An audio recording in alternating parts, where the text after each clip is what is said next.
Hi friends, welcome to captains cooking channel. இப்போ நம்ம பார்க்க போகிறது சில்லி சிக்கன் எடுத்துக்கணும், முட்டையை ஊற்றிக்கணும், ஜிஞ்சர் பேஸ்ட், வினிகர், அப்புறம் சால்ட், பெப்பர், மைதா, கார்ன்ஃப்ளவர் போட்டு மிக்ஸ் பண்ணி ஒரு 30 நிமிட்ஸ் ஃப்ரெண்ட்ஸ் ஊற வச்சுருங்க.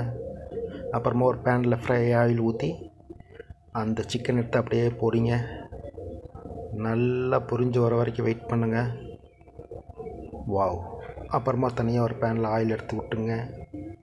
ஜிஞ்சர் பேஸ்ட், கார்லிக், பச்சை மிளகாய், ஆனியன், கேப்சிகம் போட்டு நல்லா வதக்குங்க. அப்புறமா சீஸ்வான் சாஸ் ஒரு 2 ஸ்பூன், தென் வாட்டர், அப்புறமா soya sauce, tomato sauce, chilli sauce, then cornflour mix பண்ணிக்கிங்க. அப்புறமா நம்ம பொரித்து வச்ச அந்த சிக்கன் எடுத்து போட்டு நல்லா ஃப்ரை பண்ணுங்கள். அப்புறமா சால்ட்டு, பெப்பர் போட்டு ஒரு கலர்ஃபுல்லாக வந்த பிறகு கருவேப்பிலை தூவி விடுங்க. வாங்க ஃப்ரெண்ட்ஸ், சாப்பிட்லாம்.